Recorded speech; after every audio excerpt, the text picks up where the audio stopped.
Hello students, we are going to start chapter 2nd science 8th class. Chapter name is microorganisms, friends and foe.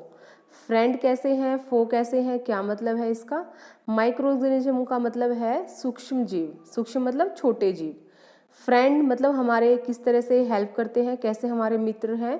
फो का मतलब है कैसे हमें दुश्मनी है इनकी हमसे, कैसे हमारे शत्रु हैं ये। तो इसके बारे में चैप्टर में करेंगे हम माइक्रो ऑर्गेनिज्म के बारे में, कैसे दोस्त है और कैसे हमारे ये दुश्मन है। और ये चैप्टर बहुत ही ज़्यादा इंटरेस्टिंग चैप्टर है, नॉलेजफुल चैप्टर है और इसमें काफ़ी कुछ सीखने को मिलेगा इस चैप्टर में आपको। तो लेट्स स्टार्ट। सबसे पहले आप देखिए, you have seen several kinds of plant and animal. आपको अपने आसपास में बहुत सारे प्लांट और एनिमल नज़र आते हैं। ये सारे क्या है, लिविंग थिंग्स है। पता है आपको, जैसे कि हम भी और सारे एनिमल्स और जितने भी प्लांट्स आप आसपास में देख पा रहे हो, ये सारे क्या है, लिविंग थिंग्स है। However there are other living organism around us which we normally can't see. हमारे चारों तरफ कुछ ऐसे लिविंग ऑर्गेनिज्म भी हैं जो कि हमें दिखाई नहीं देते, लेकिन वो फिर भी क्या है, लिविंग है। तो ऐसे ऑर्गेनिज्म जो लिविंग है, जो हमें दिखाई नहीं देते हैं, उन ऑर्गेनिजम्स को हम क्या बोलते हैं, माइक्रो ऑर्गेनिजम्स। क्या बोला जाता है उन ऑर्गेनिजम्स को, माइक्रो ऑर्गेनिजम्स। और माइक्रो ऑर्गेनिज्म का दूसरा नेम क्या है, शॉर्ट नेम इनका माइक्रोब्स। तो माइक्रोब्स बोलिए या माइक्रो ऑर्गेनिज्म बोलिए, एक ही बात है। उसके बाद नेक्स्ट देखिए, you might have observe that during the rainy season moist bread gate spoiled and its surface get covered with greyish white patches. आपने देखा होगा बारिश के सीजन में क्या होता है, हमारी ज़्यादातर जो ऑब्जेक्ट्स होते हैं उनके ऊपर फंगस लग जाती है। ब्रेड जल्दी ख़राब हो जाएगा, खाना जल्दी ख़राब हो जाएगा, चपाती बनाएंगे हम जल्दी से ख़राब हो जाएगी।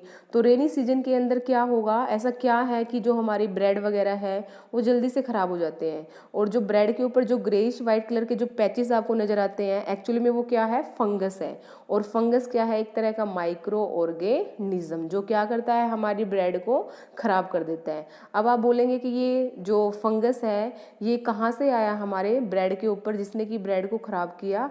ये फंगस के जो सीड्स होते हैं उनको हम स्पोरेंजियम बोलते हैं। ये सारे हमारे एनवायरनमेंट के अंदर प्रेजेंट हैं, हमारी एयर के अंदर प्रेजेंट हैं। और जैसे ही रेनी सीजन आएगा इनको अच्छी कंडीशन मिल जाएंगी, जिसके अंदर इनकी ग्रोथ क्या हो जाती है, ज़्यादा हो जाती है। और उस टाइम पे ये क्या करना शुरू कर देते हैं, जल्दी से ऑब्जेक्ट्स को ख़राब करना शुरू कर देते हैं। मतलब एक तरह से इन्होंने बोला है यहाँ पे कि जो रेनी सीजन के अंदर हमारे जो माइक्रोब्स हैं उनकी ग्रोथ क्या हो जाती है, ज़्यादा हो जाती है। आगे देखिए, observe this patches through a magnifying glass. क्योंकि नॉर्मली तो हमें उसके अंदर बस वाइट कलर का, ग्रेश वाइट कलर का पैच नज़र आएगा, लेकिन एक्चुअल में अगर उसको हम मैग्नीफाइंग ग्लास से देखते हैं तो हमें क्या स्ट्रक्चर नज़र आता है, एक ब्लैक राउंड स्ट्रक्चर। देखो अभी मैं स्ट्रक्चर ड्रॉ करती हूँ, यहाँ पे इस तरह का स्ट्रक्चर नज़र आता है। यहाँ पे जो ब्लैक राउंड स्ट्रक्चर नज़र आएगा इसको हम क्या बोलते हैं, स्पोरेंजियम। और स्पोरेंजियम के अंदर क्या प्रेजेंट होते हैं, स्पोर्स। किसके, स्पोर्स ऑफ फंगस। ये ब्रेड माउल्ड है, मतलब ब्रेड माउल्ड का मतलब क्या है, ब्रेड पे लगने वाली फंगस। माउल्ड का मतलब क्या है, एक तरह से फंगस। और इस जो फंगस का स्ट्रक्चर है हमें नॉर्मली नज़र नहीं आएगा, लेकिन अगर इसको हम माइक्रोस्कोप से देखते हैं या मैग्नीफाइंग ग्लास से देखते हैं तो हमें इसके जो स्ट्रक्चर है वो क्या है, ब्लैक राउंड जो स्ट्रक्चर है वो हमें नज़र आएगा। उसके बाद नेक्स्ट देखिए, do you know what this structure. This structure क्या है आपको मैंने बता दिया है, ये आपका फंगस है, माउल्ड है ये। And where do these come from, कहाँ से आए ये स्ट्रक्चर, कैसे बना हमारे ब्रेड के ऊपर। क्योंकि जो स्पोरेंजियम है जब ये मैच्योर हो जाएगा तो ये एयर के अंदर अपने जो स्पोर्स है उसको स्प्रेड कर देगा। और ये स्पोर्स हमारी एयर के अंदर प्रेजेंट रहते हैं, जब भी इनको फेवरेबल कंडीशन मिलती है ये वहीं पे ग्रोथ करना शुरू कर देते हैं और उस चीज़ों को क्या करना शुरू करते हैं, ख़राब करना शुरू कर देते हैं। अब उसके बाद है माइक्रो ऑर्गेनिज्म के लिए एक एक्टिविटी दिखाई गई है आपको। एक्टिविटी में क्या बोला गया है, collect some moist soil from the field in a beaker. अपने फील्ड से आपको क्या करना है, सोइल लेनी है, मॉइस्ट सोइल, और उसको कहाँ पे डाल देना है, बीकर के अंदर। वो डालने के बाद आपको क्या करना है, ऐड वाटर टू इट, उसके अंदर वाटर ऐड कर देना है। जब आपका सोइल के पार्टिकल जब सेटल डाउन हो जाएंगे, जो आपने सोइल के अंदर वाटर मिक्स किया है, तो फिर आपको थोड़ा सा वाटर ले लेना है, ड्रॉप ले लेना है आपको वाटर की। फिर उसको आपको क्या करना है, उस ड्रॉप ऑफ वाटर को आपको माइक्रोस्कोप के अंदर ऑब्जर्व करना है। तो आपको क्या नज़र आएगा, आपको नज़र आएगा कि उस पानी के अंदर जो हमने मिट्टी, घुली हुई मिट्टी का पानी लिया है, उसके अंदर क्या है, आपके बहुत सारे माइक्रो ऑर्गेनिज्म प्रेजेंट हैं। तो इसका मतलब क्या है कि हमारी सोइल के अंदर क्या है, बहुत सारे माइक्रो ऑर्गेनिज्म प्रेजेंट हैं, जो कि किसके अंदर आ गए, हमारे वाटर के अंदर। नेक्स्ट है, take a few drops of water from a pond, pond से आपको पानी लेना है, ग्लास स्लाइड के ऊपर रखना है उसको, फिर उसको भी आपको क्या करना है, माइक्रोस्कोप के अंडर ऑब्जर्व करना है, और आपको उसमें भी क्या नजर आएगा, बहुत सारे माइक्रो ऑर्गेनिजम्स आपको नजर आएंगे। Do you find any organism moving around, इन्होंने यही बोला आपको, जो आपने दो एक्टिविटी की है, कि आपको कोई ऑर्गेनिज्म उसके अंदर नजर आएगा, यस हमें नजर आएगा। क्या नजर आएगा, अब देखिए क्या है इनकी observation, these observation shows that water and soil are full of tiny organism. तो ये हमें क्या बता रहा है यहाँ पे, कि जो पानी है और जो मिट्टी है उसके अंदर बहुत सारे टाइनी ऑर्गेनिजम्स प्रेजेंट हैं, दो not all of them fall into the category of microbes, और जो भी टाइनी ऑर्गेनिजम्स हैं उन सभी को हम माइक्रोब्स की कैटेगरी के अंदर नहीं रख सकते। तो माइक्रोब्स कौन है, these microorganism or microbes are so small in size that we can't be seen with the unaided eyes। Micro organism का साइज इतना छोटा होता है कि उनको हम अनएडिड आई से नहीं देख सकते, मतलब नेक्ड आई से वो हमें नजर नहीं आएंगे। Some of these such as fungus that grow on bread can be seen with a magnifying glass। जो ब्रेड के ऊपर जो फंगस लगती है उसको हम किससे देख सकते हैं, मैग्नीफाइंग ग्लास से उसको हम ऑब्जर्व कर सकते हैं। उसके बाद नेक्स्ट देखिए, other can't be seen without the help of a microscope, और जो दूसरे माइक्रो ऑर्गेनिज्म है उनको देखने के लिए हमें किस चीज़ की जरूरत पड़ेगी, माइक्रोस्कोप की जरूरत पड़ेगी। डेट्स वाई दीज और कॉल्ड माइक्रो ऑर्गेनिज्म। देखो माइक्रोस्कोप वर्ड से ही रिलेटेड आपका माइक्रो नाम क्यों लगाया गया है इनके आगे, क्योंकि इनका साइज क्या है, बहुत ही छोटा है। इनको देखने के लिए हमें किसकी जरूरत पड़ती है, माइक्रोस्कोप की या मैग्नीफाइंग ग्लास की। ऑर्गेनिज्म क्यों बोला गया है, क्योंकि ये क्या है, लिविंग थिंग्स हैं, इसलिए इनके नाम के साथ क्या लगा दिया गया है, माइक्रो ज़्यादा छोटे हैं, सूक्ष्म हैं, ऑर्गेनिज्म जीव है, लिविंग थिंग्स हैं ये, तो इसलिए इनको क्या नाम दिया गया है, माइक्रो ऑर्गेनिजम्स और माइक्रोब्स। अब जो माइक्रो ऑर्गेनिजम्स हैं हमारी अर्थ के ऊपर, उसको 4 मेजर ग्रुप के अंदर डिवाइड कर दिया गया है। दीज ग्रुप्स आर, ग्रुप कौन कौन से हैं, देखिए हाईलाइटेड है आपके, बैक्टीरिया है, फंगस है, फंगाई भी बोलते हैं इसको, प्रोटोजोआ है और एल्गी है। All these 4 major groups of micro organisms, ये चारों के चारों क्या है, हमारे माइक्रो ऑर्गेनिज्म के ग्रुप हैं।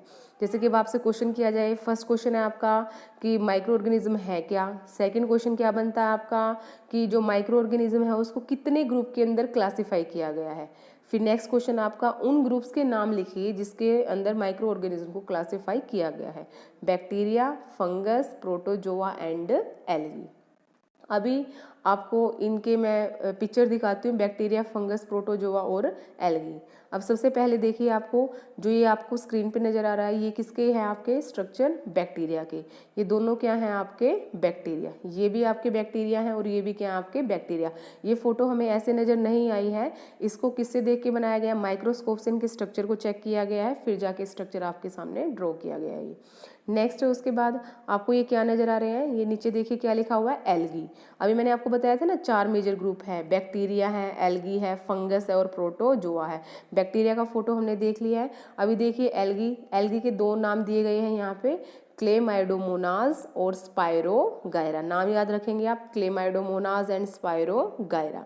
उसके बाद नेक्स्ट है आपका प्रोटोजोआ, भी आपके माइक्रो ऑर्गेनिजम्स ही हैं, अमीबा है और दूसरा क्या है आपका पैरामीशियम। ये क्या है, दोनों आपके माइक्रो ऑर्गेनिज्म है, और ये कौन से ग्रुप के अंदर आते हैं दोनों माइक्रो ऑर्गेनिज्म, प्रोटोजोआ के अंदर।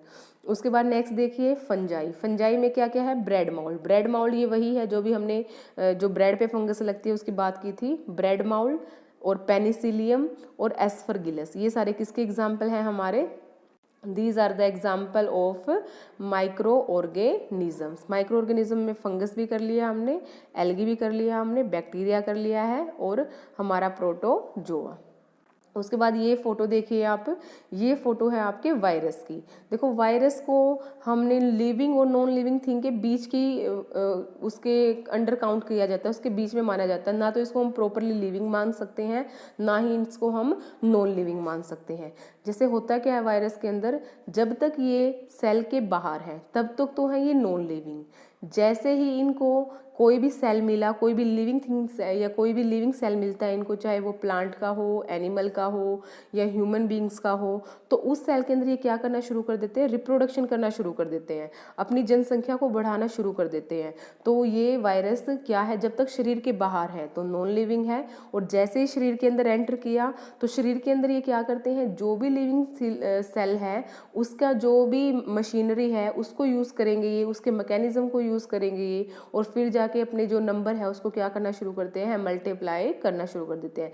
जैसे अभी आपको कोरोना वायरस के बारे में पता होगा, कोरोना वायरस जब तक बाहर है, ठीक है, तब तक ये क्या है, नॉन लिविंग है, और जैसे ही किसी लिविंग सेल के अंदर एंटर करता है वैसे ही उसकी बॉडी के मैकेनिज्म को ये यूज़ करेगा, और उसके अंदर जाके ये धीरे धीरे क्या करता है, उसके अंदर जाके अपनी जो पॉपुलेशन है उसको इंक्रीज़ करना शुरू कर देता है। और जैसे जैसे इसकी पॉपुलेशन इंक्रीज़ होती जाएगी वैसे वैसे क्या होगा, हमारी बॉडी कैसी होती चली जाएगी, वीक होती चली जाएगी।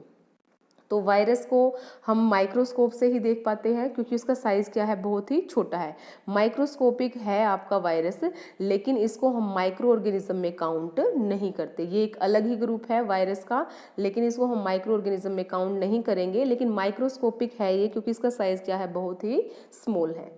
उसके बाद बैक चलते हैं हम, जितना हमने किया था वायरस के बारे में, ये आपका भी, वायरसेस आर ऑल्सो माइक्रोस्कोपिक, जैसे कि हमने बात की थी, but they are different from other microorganism, ये दूसरे माइक्रो ऑर्गेनिज्म से क्या है, अलग है। They reproduce only inside the cell of the host organism, ये किसके अंदर अपना रिप्रोडक्शन शुरू कर देते हैं, होस्ट। होस्ट कौन है, होस्ट हम भी हो सकते हैं, होस्ट मतलब जिसकी बॉडी के अंदर ये एंटर करेंगे और उसकी बॉडी के सेल्स को ये यूज़ करेंगे, विच में भी ए बैक्टीरियम, वायरस के लिए होस्ट बैक्टीरिया भी हो सकता है, मतलब ये बैक्टीरिया के अंदर जाके, बैक्टीरिया के सेल के अंदर जाके वो क्या करना शुरू कर देते हैं, रिप्रोडक्शन करना शुरू कर देते हैं, मतलब ये बैक्टीरिया को भी इन्फेक्ट कर देते हैं वायरस। उसके बाद अलावा क्या लिखा हुआ है इसके अंदर, प्लांट और एनिमल्स, तो ये सब क्या है, वायरस के लिए होस्ट है, बैक्टीरिया भी है, प्लांट भी है और एनिमल भी है। अब इन्होंने आगे बताया है कुछ एक वायरस से रिलेटेड डिजीज, अभी तो एक जो डिजीज वो तो सभी को ही पता है, कोरोना डिजीज, कोविड-19, इसके अलावा कॉमन इलमेंट्स लाइक कोल्ड, जैसे हमें कोल्ड हो जाता है, फ्लू हो जाता है, इन्फ्लुएंजा भी है, मोस्ट कफ, ये सारे के सारे जो हमारे डिजीज़ हैं इसका जो रीज़न है, कौन कोज करता है, इसको कोज करता है वायरसेस। इसके अलावा जो पोलियो डिजीज़ का नाम सुना होगा आपने, polio is also a viral disease. Chicken pox भी कैसे डिजीज़ है, वायरल डिजीज़ है। तो जो भी हमने एग्जाम्पल किए हैं, कॉमन कोल्ड, इन्फ्लुएंजा को फ्लू भी बोलते हैं हम, और जो आपके कफ वगैरह हैं, और पोलियो है, चिकन पॉक्स है, कोविड-19 है, all are the example of viral disease. आपको याद रखने हैं ये नाम, ये हर तरह के एग्जाम के अंदर पूछे जाते हैं, अभी भी काम आएंगे, आगे भी आपके 9, 10 आगे भी क्लासेस के अंदर, हाई क्लासेस के अंदर आपको ये क्वेश्चन आते रहेंगे बार बार। उसके बाद नेक्स्ट हम बात करेंगे कि और कौन सी डिजीज़ है हमारी, ये तो हमारा हो गया वायरल डिजीज़, ये अभी पोलियो, चिकन पॉक्स और कॉमन कोल्ड, इन्फ्लुएंजा, ये तो वायरल डिजीज़ था। अब हम बात करेंगे प्रोटोजोअल डिजीज़, जो डिजीज़ किसकी वजह से होते हैं, प्रोटोजोआ की वजह से होती है। डिसेंट्री है और उसके बाद है मलेरियल प्रोटोजोअल डिजीज़ है हमारी। इसके बाद हम यहाँ पे बात करेंगे, दो डिजीज़ की नाम ले चुके हैं हम यहाँ पे, डिसेंट्री और मलेरिया प्रोटोजोअल डिजीज़ है। अब हम बात करेंगे बैक्टीरियल डिजीज़। बैक्टीरियल डिजीज़ में क्या है आपका, एक तो जो टीबी है, टीबी की जो बीमारी है, ट्यूबरक्लोसिस बोलते हैं इसको, और जो टाइफाइड है, ये कैसी डिजीज़ है, बैक्टीरियल डिजीज़। तो हमने यहाँ से 3 टाइप की डिजीज़ के नाम किए हैं, वायरल डिजीज़ जो वायरस की वजह से होती हैं, बैक्टीरियल डिजीज़ जो बैक्टीरिया की वजह से होती हैं, प्रोटोजोअल डिजीज़ जिसकी जो डिजीज़ है किसकी वजह से होती है, प्रोटोजोआस की वजह से होती है, तो उसको हम क्या बोलते हैं, प्रोटोजोअल डिजीज़। उसके बाद नेक्स्ट, ये भी हम कर चुके हैं सारा, डायग्राम्स वगैरह, ये सारे हमारे माइक्रो ऑर्गेनिज्म के डायग्राम हैं। अब हमें जो चैप्टर के अंदर था हमारा फ्रेंडली माइक्रो ऑर्गेनिज्म, और दूसरा क्या है यहाँ पे, where do microorganism live, तो यहीं से शुरू करते हैं हम। जो माइक्रो ऑर्गेनिज्म है वो कहाँ पे रहते हैं, क्या प्लेस है उनका, कौन सी जगह उनको पसंद है, कहाँ से कहाँ तक आपको फाइंड आउट होंगे, कहाँ मिलेंगे आपको वो, तो आपको पता ही है माइक्रो ऑर्गेनिज्म सिंगल सेल भी हो सकते हैं और मल्टी सेलुलर भी हो सकते हैं। सिंगल सेल को हम बोलते हैं यूनिसेलुलर, ये क्या हो सकते हैं, यूनिसेलर भी हो सकते हैं और मल्टी सेलर भी हो सकते हैं। अब देखिए यूनिसेलर में कौन कौन आता है आपका, बैक्टीरिया हैं आपके के सारे बैक्टीरिया सारे के सारे क्या हैं आपके यूनिसेलुलर। उसके बाद कुछ एक एल्गी हैं, कुछ एक प्रोटोजोआ हैं जो यूनिसेलर हैं, और जो मल्टी सेलर है उसमें क्या है आपकी एल्गी है और फंगस है। तो आपको यहाँ पे बताया गया है कि जो माइक्रो ऑर्गेनिज्म है जिसको हमने 4 ग्रुप में डाला है, उन 4 ग्रुप में से कुछ एक हमारे यूनिसेलर हैं और कुछ एक हमारे यूनिसेलर भी हैं और मल्टी सेलुलर भी हैं। अब ये रहते कहाँ पे हैं, ये हर तरह के एनवायरनमेंट के अंदर अडेप्टेड हैं, हर तरह के एनवायरनमेंट में रह सकते हैं आराम से। ये चाहे कितना भी ठंडा एनवायरनमेंट क्यों ना हो, आइस कोल्ड रीजन के अंदर भी हमें माइक्रोब देखने को मिलेंगे, कितना भी हॉट क्लाइमेट क्यों ना हो, डेजर्ट हो, रेगिस्तान हो, मार्शी का मतलब दलदल वाला इलाका हो, तो किसी भी तरह का आपका एनवायरनमेंट हो, हर तरह के एनवायरनमेंट के अंदर आपको क्या मिलते हैं, माइक्रो ऑर्गेनिजम्स। इसके अलावा ये कहाँ पे मिल सकते हैं आपको, inside the bodies of animals including human. हमारी बॉडी के अंदर भी बहुत सारे बैक्टीरिया माइक्रो ऑर्गेनिज्म रहते हैं। इसके अलावा जो दूसरे एनिमल्स हैं उनकी बॉडी के अंदर भी बहुत सारे माइक्रो ऑर्गेनिज्म स्टे करते हैं। तो some microorganism grow on other organism while some exist freely. इसका मतलब क्या है कि कुछ एक माइक्रो ऑर्गेनिज्म है जो फ्री रहते हैं, मतलब अलग से रहते हैं वो, और कुछ एक माइक्रो ऑर्गेनिज्म है जो किसी दूसरे ऑर्गेनिज्म के साथ रहते हैं, किसी दूसरे ऑर्गेनिज्म के कॉन्टैक्ट में रहेंगे, वो उनके साथ साथ में रहेंगे। तो आप बोल सकते हो ये फ्री लिविंग भी है और ये आपके क्या है क्या बोलते हैं इसको, दूसरे ऑर्गेनिज्म के साथ भी ये ग्रो कर सकते हैं, पैरासिटिक भी बोलते हैं इनको हम। नेक्स्ट इसके बाद माइक्रो ऑर्गेनिज्म एंड अस, हम और माइक्रो ऑर्गेनिज्म। तो माइक्रो ऑर्गेनिज्म एक इम्पोर्टेंट रोल प्ले करते हैं हमारी लाइफ के अंदर, क्योंकि अपने स्टार्टिंग में चैप्टर में यही पढ़ा है, ये हमारे लिए फ़ायदेमंद भी है और नुकसानदायक भी है। तो कुछ एक हमारे लिए बेनिफिशियल है बहुत सारे वेज में, और कुछ एक हमारे लिए हार्मफुल भी है, क्योंकि इनसे हमें बहुत सारी बीमारियां भी होती हैं। तो अभी हम डिटेल में स्टडी करेंगे कि माइक्रो ऑर्गेनिज्म कैसे हमारे लिए यूज़फुल है और कैसे हार्मफुल है। तो सबसे पहले यहाँ पे लिखा हुआ है फ्रेंडली माइक्रो ऑर्गेनिज्म। फ्रेंडली का मतलब जो हमारे लिए यूज़फुल है। अब देखो क्या क्या यूज़ करते हैं हम माइक्रो ऑर्गेनिज्म का। सबसे फर्स्ट है आपका they are use in preparation of curd, bread and cake. मतलब बहुत सारे जो फूड आइटम्स हैं उसको बनाने के लिए हम किसका यूज़ करते हैं, माइक्रो ऑर्गेनिज्म का। मतलब देखिए अब जो ब्रेड खाते हो आप, केक खाते हो, वहाँ पे किसका रोल है, किससे बनता है वो आपका ब्रेड केक जो आपने खाया, जो भी बेकरी का सामान है आपका, उसको बनाने के लिए हमें किसकी जरूरत पड़ती है, माइक्रो ऑर्गेनिजम्स की। तो माइक्रो ऑर्गेनिज्म में भी कौन सा माइक्रो ऑर्गेनिज्म, फंगस की जरूरत पड़ेगी, यीस्ट की जरूरत पड़ेगी, वो बात करेंगे अभी हम। तो आप बोल सकते हो फर्स्ट क्या है, they are use to prepare for various food material, making of curd और ब्रेड। उसके बाद देखिए क्या है इनका use, commercial use of microorganism. Commercially मतलब एक तरह से बड़े लेवल पे भी इनका यूज़ किया जाता है अल्कोहल, वाइन वगैरह बनाने के लिए, तो ये आ जाएगा इनका कॉमर्शियल यूज़। उसके बाद नेक्स्ट है इनका use medicinal use of micro organism. मतलब बहुत सारी दवाइयाँ हैं, एंटीबायोटिक्स है, जिसको बनाने के लिए हम किसका यूज़ करते हैं, माइक्रो ऑर्गेनिजम्स का। तो ये सारा, इसके बाद आपका वैक्सीन बनाने के लिए जो इंजेक्शन वगैरह के अंदर जो हम दवाइयाँ डालते हैं, जो टीकाकरण करते हैं, उसके लिए भी हम किसकी जरूरत पड़ती है, हमें माइक्रो ऑर्गेनिजम्स की। उसके बाद नेक्स्ट है इंक्रीजिंग सोयल फर्टिलिटी। सोयल को उपजाऊ बनाने के लिए भी हमें किसकी जरूरत पड़ती है, माइक्रो ऑर्गेनिजम्स की। तो ये सारा क्या है आपका माइक्रो ऑर्गेनिज्म के हमारे लिए क्या फ़ायदे हैं। नेक्स्ट उसके बाद है क्लीनिंग द एनवायरनमेंट को साफ़ सुथरा रखने में, क्योंकि हमारे जो माइक्रो ऑर्गेनिजम्स है वो क्या करते हैं, चीज़ों को गलाने सड़ाने में हेल्प करते हैं, जिसकी वजह से जो हमारा जो डेड है और जो डिकेइंग ऑर्गेनिक मैटर है उससे हमें क्या मिल जाता है, खाद मिल जाती है, जिसको हम ह्यूमस बोलते हैं, मैन्योर बोलते हैं। तो ये सारे क्या है हमारे यूजेस हैं माइक्रो ऑर्गेनिजम्स के, कैसे वो हमारे लिए यूज़फुल है। उसके बाद नेक्स्ट आ जाएगा हार्मफुल, लेकिन जो यूज़फुल है उसको हम 1 बाय 1 करेंगे अभी डीपली, कहाँ कहाँ क्या क्या यूजेस है इनका। तो सबसे पहले फर्स्ट पे आ जाते हैं माइक्रो ऑर्गेनिज्म एंड अस। ये यहाँ से फ्रेंडली माइक्रो ऑर्गेनिज्म देखिए, अब यहाँ से आपको बता चुके हैं हम, जैसे इसका यूज़ कहाँ पे होता है, कर्ड बनाने के लिए, ब्रेड बनाने के लिए, केक बनाने के लिए। इसके अलावा और ये कहाँ पे यूज़ किए जाते हैं, for the production of alcohol. शराब बनाने के लिए भी किसका यूज़ किया जाता है, माइक्रो ऑर्गेनिज्म का। और उस प्रोसेस का क्या नाम है जिससे हम एल्कोहल प्रोड्यूस करते हैं, उस प्रोसेस को हम बोलते हैं फर्मेंटेशन। आगे आएगा वो प्रोसेस, फिर बात करेंगे इसके बारे में हम। देर also use of cleaning the environment, जैसे कि हमने बात की थी हमारे एनवायरनमेंट को भी साफ रखते हैं ये, क्योंकि क्या करते हैं जो भी हमारे एनिमल का वेस्ट है, जो भी हमारे जो प्लांट्स का वेस्ट है, जैसे कि लीफ हो गई, प्लांट की स्टेम हो गई, उन सभी को गलाने सड़ाने में हेल्प करते हैं। और ये क्या करते हैं, जितना भी जो वेस्ट मटेरियल है उसको किस में कन्वर्ट कर देते हैं, ये मैन्योर्स के अंदर। नेक्स्ट है they are use for the preparation of medicine बनाने के काम आते हैं हमारे बैक्टीरिया, मतलब जो भी माइक्रो ऑर्गेनिजम्स हैं। और ये क्या काम करने के आते हैं, हमारे सोइल की फर्टिलिटी को इंक्रीज करना, जिसको हम नाइट्रोजन फिक्सेशन प्रोसेस भी बोलते हैं। आगे हम डिटेल में करेंगे इस प्रोसेस को, क्या होता है नाइट्रोजन फिक्सेशन। अब वन बाय वन इसके जो यूजेस हैं डीपली करेंगे हम। सबसे फर्स्ट यूज़ था हमारा making of curd and bread, दही जमाने के लिए और ब्रेड बनाने के लिए।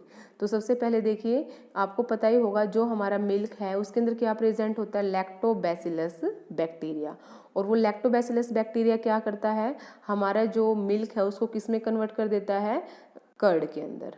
क्या नाम है, मिल्क को किस में कन्वर्ट करता है, टर्न मतलब चेंज करना, किसके अंदर, कर्ड के अंदर। और ये काम करता कौन है, बैक्टीरिया करता है। और ये आपने देखा भी होगा ना, जैसे कि हम क्या करते हैं, अपनी मदर को भी देखा होगा आपने, इस एक्टिविटी में यही बताया गया आपको कि शाम को जब दूध वगैरह जब उससे दही बनाते हैं तो उसके अंदर थोड़ा सा हल्का गर्म दूध लेके उसके अंदर हम क्या करते हैं, थोड़ी सी कर्ड ऐड कर देते हैं। तो उसके बाद सुबह हमें नेक्स्ट डे क्या मिलता है, हमें कर्ड सेट मिलती है।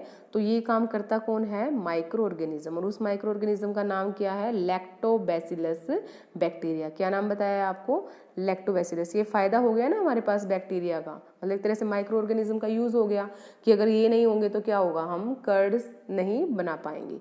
होता कैसे, ये करता कैसे है, दूध को दही में कन्वर्ट। जैसे ही मिल्क के अंदर कर्ड ऐड की जाती है तो कर्ड के अंदर जो बैक्टीरिया प्रेजेंट होता है वो क्या करेगा, मल्टीप्लाई होगा। मल्टीप्लाई का मतलब कि वो जल्दी जल्दी से अपनी पॉपुलेशन को बढ़ाएगा, रिप्रोडक्शन करेगा वो, और जिससे वो क्या करेगा, दूध को किस में कन्वर्ट कर देगा, दही में कन्वर्ट कर देगा। इसके अलावा जो बैक्टीरिया है इनका यूज़ किया जाता है फॉर मेकिंग ऑफ चीज़। पनीर बनाने के लिए भी हम किसका यूज़ करते हैं, बैक्टीरिया का यूज़ करते हैं। Pickles and many other food items, कई ऐसे फूड आइटम्स हैं जो हम किसकी हेल्प से बना पाते हैं, बैक्टीरिया की हेल्प से। उसके बाद next, an important ingredient of रवा, जिसको हम सूजी बोलते हैं, इडली, भटूरे, इज कर्ड। आपने देखा होगा जैसे भटूरे वगैरह बनाते हैं हम, तो इडली बनाते हैं तो उसके अंदर क्या किया जाता है, थोड़ी सी कर्ड ऐड कर दी जाती है। और कर्ड के अंदर क्या, आपका लैक्टोबैसिलस बैक्टीरिया, और वो बैक्टीरिया क्या करेगा, उसको थोड़ा फ्लफी बना देगा। नेक्स्ट आपका, bacteria and yeast are also helpful for fermentation of rice, idlis and dosa. ये क्या किस काम आते हैं, जो बैक्टीरिया और यीस्ट हैं, फर्मेंटेशन करने के लिए राइस का और इडली का, या फिर डोसा बनाने के लिए हम किसका यूज़ करेंगे, इन माइक्रो ऑर्गेनिज्म का, बैक्टीरिया का और यीस्ट का। तो इस पैराग्राफ में हमने क्या रीड किया कि जो हमारे बैक्टीरिया हैं वो किस काम आते हैं, बहुत तरह के फूड आइटम्स को प्रिपेयर करने के लिए यूज़ किए जाते हैं। उसके बाद नेक्स्ट देखिए, एक्टिविटी बताई गई है। इसके अंदर क्या बोला गया आपको आधा किलोग्राम आपको आटा या मैदा लेना है, जिसको हम फ्लोर बोलते हैं। उसके अंदर आपको थोड़ी सी शुगर ऐड करनी है, और शुगर ऐड करने के बाद आपको क्या करना है, उसको मिक्स कर देना है, किसके साथ, वार्म वाटर के साथ, मतलब हल्के गर्म पानी के साथ आपको मिक्स कर देना है आटे को और चीनी को, किसके साथ, वाटर के साथ। Add a small amount of yeast powder, आपको क्या करना है, इसके अंदर थोड़ा सा यीस्ट पाउडर भी डालना है। देखो जो आप यीस्ट पाउडर डालते हो ना, वो यीस्ट क्या है, एक तरह की फंगस ही होती है। Yeast is a type of fungus, और फंगस क्या अभी हमने बात की थी, fungus is a micro organism. तो ये क्या होगा, एक तरह से आपने माइक्रो ऑर्गेनिज्म डाल दिया अपने फ्लोर के अंदर, और उसको हमें क्या कर लेना है, उसको हमें डफ की फॉर्म में रेडी कर लेना है। What do you have observe after 2 hours, 2 hours में आपको क्या ऑब्जर्वेशन मिलेगी। स्टार्टिंग में देखिए जब आपने इसको भिगोया है तो उससे पहले आपका इस तरह का था, और जैसे ही उसको कुछ टाइम के लिए रखा आपने 3-4 घंटों के लिए, तो जो आपका मैदा था वो क्या होगा, वो रेज्ड हो जाएगा। रेज्ड का मतलब है कि उसकी वॉल्यूम क्या हो जाएगी, बढ़ जाएगी। यीस्ट रिप्रोड्यूस, अब देखो हुआ क्या है इसके अंदर, इस एक्टिविटी में क्या हुआ कि जो हमने यीस्ट पाउडर डाला है, जो माइक्रोब हमने डाले हैं मैदे के अंदर, वो क्या होंगे, रिप्रोड्यूस करेंगे, अपनी पॉपुलेशन को बढ़ाएंगे, अपनी जनसंख्या को बढ़ाएंगे बहुत ही जल्दी से। और जब वो ऐसा काम करते हैं तो वो कौन सी गैस रिलीज करते हैं, कार्बन डाइऑक्साइड, क्योंकि वो क्या करते हैं, रेस्पिरेशन। देखो आपको पता होगा 7th क्लास में आपने किया होगा, रेस्पिरेशन में क्या होता है, हमारा एनर्जी रिलीज होगी, कार्बन डाइऑक्साइड रिलीज होगी। तो जो कार्बन डाइऑक्साइड रिलीज है वो क्यों होगी, क्योंकि आपका जो यीस्ट है वो क्या कर रहा है, एक तरह से रिप्रोडक्शन कर रहा है, और रिप्रोडक्शन को करने के लिए उसको किसकी जरूरत होगी, ऑक्सीजन की जरूरत होगी, और वो कौन सी गैस रिलीज करेगा, कार्बन डाइऑक्साइड। तो जो गैस के बबल्स हैं जब वो बाहर आएंगे तो वो क्या कर देंगे, जो आटा हमने भिगोया है उसको क्या कर देंगे, उसकी वॉल्यूम को बढ़ा देंगे, इंक्रीज इट्स वॉल्यूम। तो इस तरह से हम यूज़ करते हैं यीस्ट का, कहाँ पे, बेकिंग इंडस्ट्री के अंदर। बेकिंग इंडस्ट्री के अंदर क्या यूज़ है, ब्रेड बनाने के लिए, पेस्ट्रीज बनाने के लिए और केक बनाने के लिए। हमने खाया होगा ना केक वगैरह, पेस्ट्री वगैरह, फ्लफी होता है वो, जो उसके अंदर आपको वो छोटे छोटे होल्स नज़र आते हैं, वो होल्स किस वजह से बने हैं, क्योंकि जब यीस्ट ने रिप्रोडक्शन किया है, रेस्पिरेशन किया है, उस टाइम पे क्या हुआ, कार्बन डाइऑक्साइड गैस बनी, और कार्बन डाइऑक्साइड गैस को बाहर निकलना था, और उसने बाहर निकलने के लिए अपने रास्ते से जहाँ से भी होके वो गुजरी है वहाँ पे उसने क्या बना दिए हैं, होल्स बना दिए हैं। उसके बाद नेक्स्ट देखिए, commercial use of micro organism. Commercial क्या यूज़, अभी हम बात की थी यहाँ पे, अल्कोहल बनाने के लिए, वाइन बनाने के लिए, एसिटिक एसिड जिसको हम विनेगर बोलते हैं, जिसको हम अचार वगैरह में डालते हैं, सिरका बोलते हैं इसको हम, तो ये सब बनाने के लिए हम किसका यूज़ करते हैं, माइक्रो ऑर्गेनिज्म का। और यीस्ट का यूज़ क्या है, yeast is use for the commercial production of alcohol and wine. मतलब जो शराब बनाते हैं उसको बनाने के लिए हम क्या करते हैं, यीस्ट पाउडर को ऐड किया जाता है शुगर के अंदर, उसके बाद हमारी क्या बनती है, अल्कोहल एंड वाइन।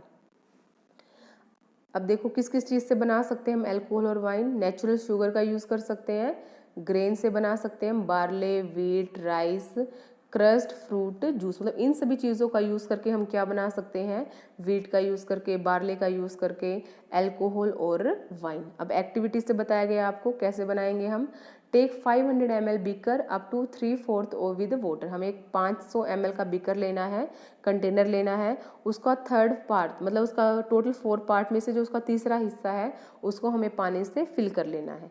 पानी से फिल करने के बाद हमें क्या डालना है उसके अंदर, 2 to 3 table spoon of sugar, मतलब 2-3 चम्मच हमें उसके अंदर क्या डाल देना है, शुगर डाल देना है। ऐड हाफ उसके अंदर क्या ऐड करना है हमें, स्पून ऑफ यीस्ट पाउडर, क्योंकि आपको पता है फर्मेंटेशन प्रोसेस के लिए, अल्कोहल बनाने के लिए हमें क्या डालना पड़ता है, यीस्ट पाउडर। और यीस्ट पाउडर डाल देना है आपको। फिर यीस्ट पाउडर डालने के बाद आपको क्या करना है, जो भी आपने वाटर और शुगर ऐड कर रखा है जिसके अंदर आपने यीस्ट पाउडर डाला है उसको 4-5 घंटे के लिए आपको अनडिस्टर्ब छोड़ देना है। 4-5 घंटे के बाद जब आपने उसके अंदर डाला था यीस्ट पाउडर, शुगर और वाटर, आप उसको स्मेल करेंगे और आपको जो स्मेल है वो अलग ही स्मेल आएगी, और वो स्मेल किस चीज़ की होगी, आपकी अल्कोहल की। इसका मतलब हमने लिया क्या था, यहाँ पे हमने लिया था शुगर लिया था, और शुगर के साथ क्या लिया था हमने, वाटर लिया था, और साथ में हमने क्या डाला था, यीस्ट पाउडर, और बन क्या गया हमारे पास, अल्कोहल। क्या बना है यहाँ पे, अल्कोहल।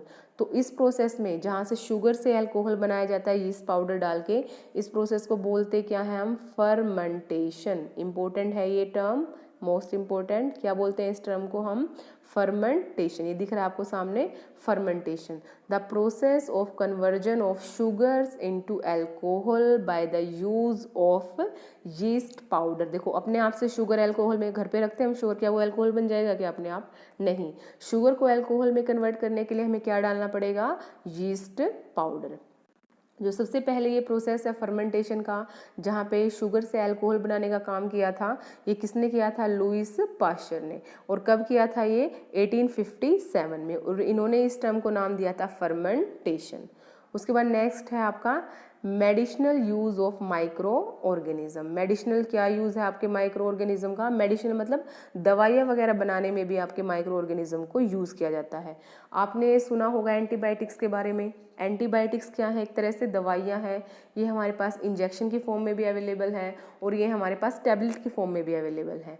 तो होता क्या है इसके अंदर कि जो एंटीबायोटिक्स है वो कहाँ से बनाई जाती हैं। एंटीबायोटिक्स को बनाने के लिए हम माइक्रोब्स का यूज़ करते हैं। माइक्रोब्स मतलब माइक्रो ऑर्गेनिज्म से, माइक्रो ऑर्गेनिज्म से एंटीबायोटिक्स बनाई जाती हैं, और ये माइक्रो ऑर्गेनिजम्स को मारने के ही काम आती हैं। तो एंटीबायोटिक्स, एंटी मतलब कि किसको किल करेंगी, ये बायोटिक्स, बायोटिक्स मतलब जो भी आपके माइक्रोब से होने वाली जो डिजीज़ हैं। तो देखिए अब इसमें क्या है आपका, क्या लिखा हुआ है, एंटीबायोटिक्स की कैप्सूल भी अवेलेबल है हमारे पास, इंजेक्शन भी अवेलेबल है। एग्जाम्पल दिया गया है एक एंटीबायोटिक का पेनिसिलिन। और पेनिसिलिन क्या है, एक मेडिसिन है आपकी, जो किससे तैयार की जाती है, माइक्रो ऑर्गेनिज्म से। और इसका काम क्या है, चाहे तो माइक्रो ऑर्गेनिज्म को किल कर देना, एंटीबायोटिक्स का फंक्शन कर रहे हैं हम, चाहे तो ये माइक्रो ऑर्गेनिज्म को ख़त्म कर देती हैं या उसकी ग्रोथ को बिल्कुल स्टॉप कर देती हैं। उन्हीं मेडिसिन को हम क्या बोलते हैं, antibiotics. These are those medicines which either kill the microbes और either stop the growth of the disease causing micro organisms. और जो ये आपकी एंटीबायोटिक्स हैं, इनको बनाने के लिए क्या चीज़ यूज़ की जाती है, एक तो आपका बैक्टीरिया यूज़ किए जाते हैं और एक आपकी फंगस। मतलब एंटीबायोटिक जो आप दवाई आपने खाई होंगी एंटीबायोटिक्स, वो किससे बनी है आपकी, चाहे तो बैक्टीरिया का यूज़ करके बनाई गई हैं या फिर फंगस का यूज़ करके बनाई गई हैं आपकी एंटीबायोटिक्स। तो देखिए कितना यूज़ है आपके माइक्रो ऑर्गेनिजम्स का। दवाइयाँ जो आप खाते हो वो सारी कहाँ से बनाई जाती हैं आपकी, by the use of micro organism. और कौन कौन से micro organism, bacteria and fungus. उसके बाद आपको नीचे दिया गया है कुछ एक एंटीबायोटिक्स के नाम। पेनिसिलिन तो सभी को पता है, इसके अलावा और कौन कौन से नाम है यहाँ पे, स्ट्रेप्टोमाइसिन, टेट्रासाइक्लिन एंड इरिथ्रोमाइसिन। ये सारे किसके एग्जाम्पल हैं, this all are example of antibiotics. दोबारा प्रोनाउंसिएशन सुन लीजिए, स्ट्रेप्टोमाइसिन, टेट्रासाइक्लिन और erythromycin, this all are example of antibiotics. In 1929 ने जो अलेक्जेंडर फ्लेमिंग थे, उसने क्या किया था, सबसे पहले जो हमारी फर्स्ट जो एंटीबायोटिक थी पेनिसिलिन, वो इन्होंने सडनली बनाई थी। सडनली कैसे बनाई इन्होंने क्या किया, कल्चर किया कुछ बैक्टीरियाज को, मतलब इन्होंने बैक्टीरिया को खुद से ग्रोथ करवाया। और जब इन्होंने बैक्टीरियाज को ग्रोथ करवाया तो उसके टाइम पे इन्होंने क्या ऑब्जर्व किया, suddenly he found the spores of little green mould in one of his culture plate. इसको वहाँ पे क्या नजर आया, माउल्ड लग गई थी जहाँ पे बैक्टीरिया को ग्रोथ करवा रहे थे, वहाँ पे एक तरह की ग्रीन फंगस लग गई थी।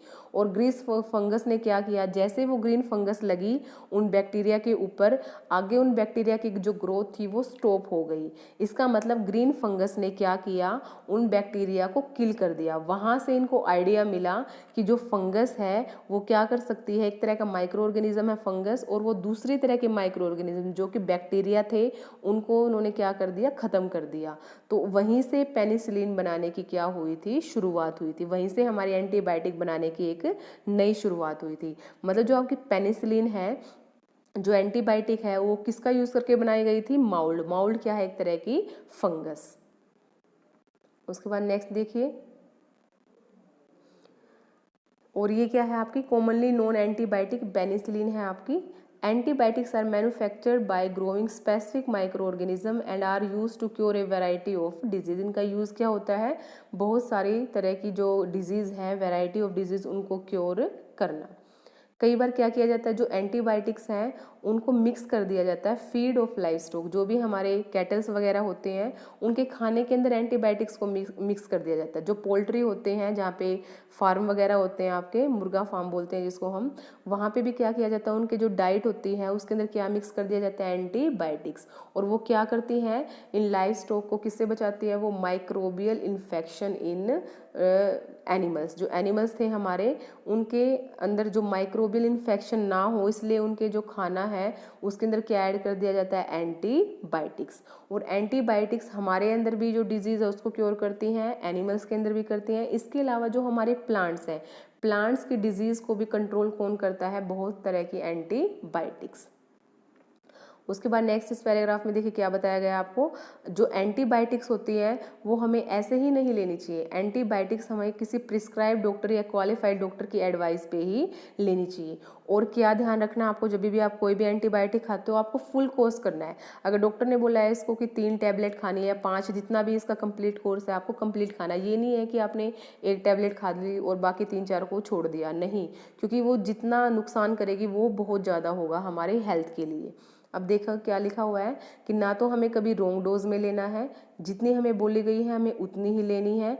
क्यों ऐसा क्यों करना, हमें प्रॉपर डोज में क्यों लेना होता है एंटीबायोटिक्स को, क्योंकि अगर एंटीबायोटिक्स कुछ एक ऐसी होती है जो हमारी बॉडी के लिए जो यूज़फुल बैक्टीरिया है उसको क्या कर देती है, ये किल कर देती है। तो और जो एंटीबायोटिक्स जैसे मान लिया हमें कॉमन कोल्ड हो गया है, जुकाम हो गया है, तो उस टाइम पे हमें कभी भी एंटीबायोटिक्स का यूज़ नहीं करना चाहिए, क्योंकि एंटीबायोटिक्स माइक्रो ऑर्गेनिजम्स के इन्फेक्शन को ख़त्म करती है, वायरल इन्फेक्शन को ये ख़त्म नहीं कर सकती। मतलब वायरल डिजीज़ के लिए हम एंटीबायोटिक्स नहीं खाएंगे। एंटीबायोटिक्स क्या करेंगे, हमारी बॉडी में उस टाइम पे नुकसान करेंगी। और एंटीबायोटिक्स की डोज क्या होनी चाहिए, प्रॉपर होनी चाहिए, क्योंकि अगर एक बार हमने ये एंटीबायोटिक खा ली तो हमारी बॉडी क्या कर देगी, इसको पहचान लेगी, और उसके बाद अगर फर्दर हमने ये दवाई खाई तो उसका कोई हमारा बॉडी पे रिएक्शन नहीं होगा। मतलब एक तरह से हमारी बॉडी को क्या होगा, इससे ज़्यादा नुकसान होगा। उसके बाद है वैक्सीन। वैक्सीन क्या है, वैक्सीन भी आपका एक तरह से क्या है कि एक जो आपका माइक्रो ऑर्गेनिज्म है, वीक माइक्रो ऑर्गेनिज्म, या फिर आप बोल सकते हो एक तरह से कि डेड माइक्रो ऑर्गेनिज्म, उसको क्या कर दिया जाता है, किसी हेल्दी बॉडी के अंदर इंट्रोड्यूस करवा दिया जाता है। जैसे कि आपने सुना होगा ना, टीकाकरण करते हैं, जैसे कि छोटे बच्चे होते हैं उसका इम्यूनाइजेशन करवाया जाता है, उसको कभी BCG का इंजेक्शन लगता है, कभी उसको टाइफाइड का इंजेक्शन लगवाया जाता है। एक फिक्स एज पीरियड होता है कि 4 to 5 ईयर में ये इंजेक्शन लगेगा। पोलियो की जो ड्रॉप्स पिलाई जाती है, एक्चुअल में है क्या उसके अंदर, उन दवाइयों के अंदर है क्या, एक्चुअल में वो दवाइयाँ हैं आपके माइक्रो ऑर्गेनिज्म, मतलब आपकी बॉडी के अंदर जानबूझ के माइक्रो ऑर्गेनिज्म को एंटर करवाया जाता है। क्यों करवाया जाता है, आप सोचोगे ऐसा क्यों कि कोई हेल्दी पर्सन है और जानबूझ के उसकी बॉडी के अंदर माइक्रो ऑर्गेनिज्म डाले जा रहे हैं। वो माइक्रो ऑर्गेनिज्म इतने स्ट्रॉन्ग नहीं है कि वो हमें बीमार करेंगे, लेकिन उससे क्या फ़ायदा होगा हमारी बॉडी को, हमारी बॉडी उन जो माइक्रो ऑर्गेनिज्म हमारी बॉडी के अंदर एंटर करवाए गए हैं उनसे एक तरह का हमारी बॉडी को पहचान हो जाएगी। और फर्दर अगर उस तरह का कोई भी हमारा डिजीज़ कोजिंग माइक्रो ऑर्गेनिज्म हमारे बॉडी के अंदर एंटर करता है तो हमारी बॉडी ने ऑलरेडी उसको पहचान लिया है कि कैसे उसको ख़त्म करना है। इसका मतलब है कि हमारी बॉडी के अंदर जो एंटीबायोटिक्स जाती हैं उसके लिए हमारी बॉडी क्या करती है, एंटीबॉडीज़ बनाना शुरू कर देती है कि कैसे उन इन्फेक्शन को ख़त्म किया जाए। एंटीबॉडीज़ बनाती हैं जब भी हमारी बॉडी में क्या डाली जाती हैं, एंटीबायोटिक्स या कोई भी दवाई डाली जाती है, कोई भी। अब देखिए इसके अंदर क्या लिखा हुआ है, when a disease carrying microbe enter into our body the body produce antibiotics. हमारी बॉडी में जब भी कोई डिजीज कोजिंग माइक्रोब और एंटर करता है तो हमारी बॉडी क्या बनाना शुरू कर देती है, एंटीबायोटिक्स। और जैसे ही एंटीबायोटिक्स बनती हैं तो वो क्या करेंगी, जो भी माइक्रोब हमारी बॉडी के अंदर गया है उसके साथ फाइट करेंगी और उसकी मतलब एक पहचान बना लेंगी कि कैसे उस डिजीज कोजिंग माइक्रोब को ख़त्म किया जाए बॉडी के अंदर। और जो हम ये वैक्सीन डालते हैं बॉडी के अंदर, जो पोलियो वगैरह के ड्रॉप डालते हैं, एक्चुअल में है क्या, वो एक तरह के डेड और वीकेंड माइक्रोस, मतलब जो पोलियो की ड्रॉप्स पिलाई जाती है ना, और बोला जाता है कि 4 ड्रॉप 5 ड्रॉप जितने भी फिक्स हैं, वो क्यों बोला जाता है, क्योंकि उसके अंदर एक लिमिट में जो बैक्टीरिया है वो जाएगा आपकी बॉडी के अंदर। तो उससे क्या होगा, हमारी बॉडी को एक जो कम इन्फेक्शन जाएगा बॉडी के अंदर, और कम इन्फेक्शन जाने की वजह से क्या होगा, बॉडी जल्दी से उस इन्फेक्शन को ख़त्म कर देगी। और जो एंटीबायोटिक्स है वो क्या करती है, हमारी बॉडी के अंदर रहेंगी और इसका हमें फर्दर जब भी वो कभी वो माइक्रोब हमारी बॉडी के अंदर एंटर करता है दूसरे टाइम के बाद या कुछ लंबे टाइम के बाद, तो हमारी बॉडी उसको क्या कर लेगी, पहचान कर लेगी। अभी हमारे पास कौन कौन सी दवाइयों की जो वैक्सीन है अवेलेबल है, देखो क्या क्या लिखा हुआ है यहाँ पे, कोलेरा की वैक्सीन अवेलेबल है, ट्यूबरक्लोसिस की है, स्मॉल पॉक्स की है, हेपेटाइटिस की है। इनको क्या किया जाता है, पहले ही बॉडी के अंदर इनके इन्फेक्शंस को डाल दिया जाता है, मिल्ड इन्फेक्शन को या डेड माइक्रोब्स को, और हमारी बॉडी क्या कर लेगी, इनकी पहचान कर लेगी। और फर्दर हमें ये अगर बॉडी के अंदर इस तरह का कोई माइक्रो ऑर्गेनिज्म जाता भी है तो बॉडी उसको क्या कर देगी, ऑटोमेटिकली ख़त्म कर देगी। तो सबसे पहली जो वैक्सीन थी वो किसने रेडी की थी, एडवर्ड जिनर ने। और ये किस चीज़ की वैक्सीन थी, कौन सी बीमारी की वैक्सीन थी, ये थी स्मॉल पॉक्स की। और कब की थी इन्होंने, 1798। आपने देखा होगा कि चाइल्डहुड में आपको बहुत सारे इंजेक्शन दिए गए हैं और वो इंजेक्शन आपको पता चल गया होगा आप क्यों दिए जाते हैं, आपके फ़ायदे के लिए दिए जाते हैं, ताकि हम बच्चे को इस तरह की फर्दर जो अगर उसको फ्यूचर में कोई डिजीज़ कैरिंग माइक्रोब उसकी बॉडी के अंदर जाता भी है तो वो माइक्रोब हमारी बॉडी क्या कर देगी, उसको ख़त्म कर देगी। ये जो पल्स पोलियो प्रोग्राम है एक्चुअल में क्या है कि ये जानबूझ के चलाया जाता है ताकि बॉडी को इसके अडेप्ट किया जा सके। A worldwide campaign against smallpox has finally led to eradication from most part of the world। जो स्मॉल पॉक्स है उसको बिल्कुल क्या कर दिया गया है, अभी वैक्सीनेशन के थ्रू पूरे वर्ल्ड से रिमूव कर दिया गया है। These days vaccines are made on the large scale from microorganism to protect humans and other animals from several diseases। अभी क्या है, बहुत तरह की वैक्सीन बनाई जा रही है हमारी, जिससे किसको बचाया जा सके, ह्यूमन बींग्स को, एनिमल्स को और हमारे प्लांट्स को भी।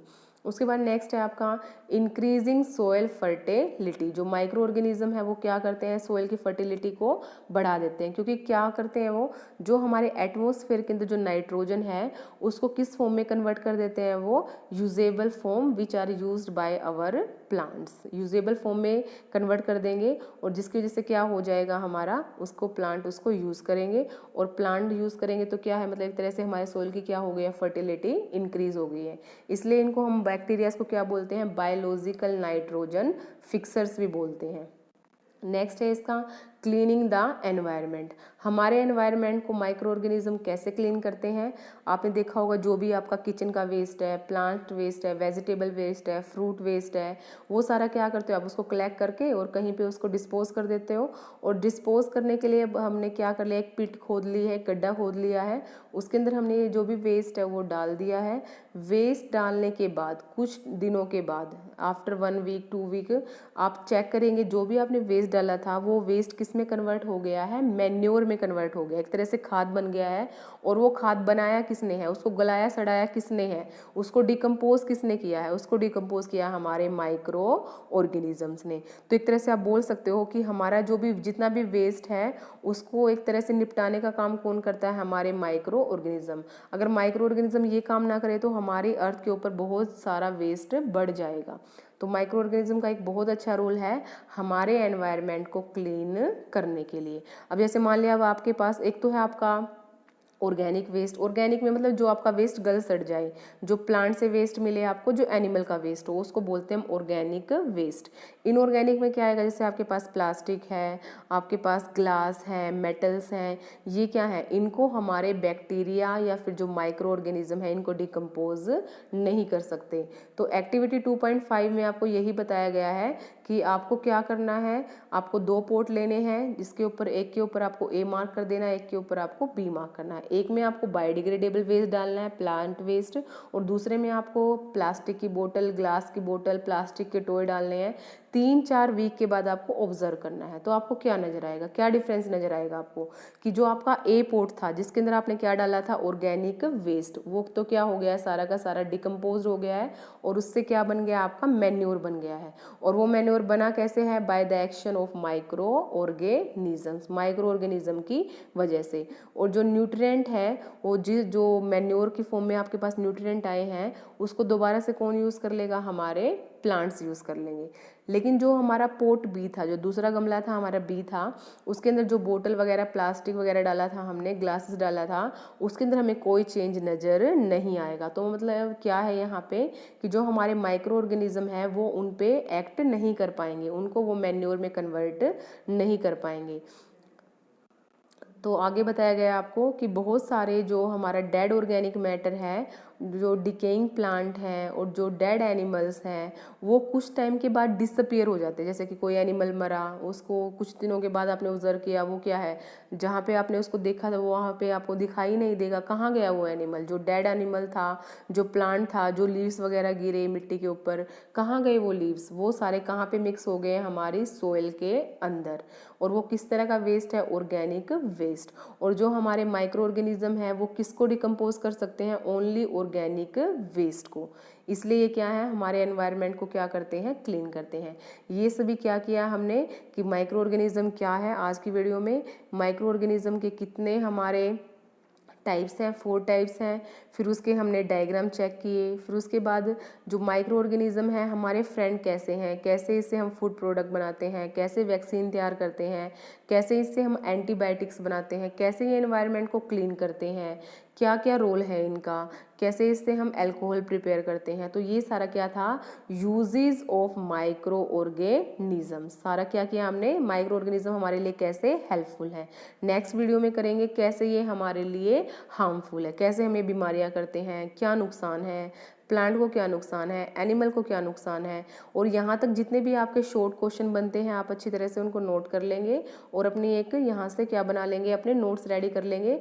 हर एक लाइन में, हर एक पॉइंट पे आपको यहाँ से बहुत सारे क्वेश्चन मिलेंगे कि क्या यूज़ है। आप यहाँ से अपने आप से 10 या 15 लाइन भी लिख सकते हैं, what are the uses of microorganism. Next video में करेंगे हम। Thanks for watching.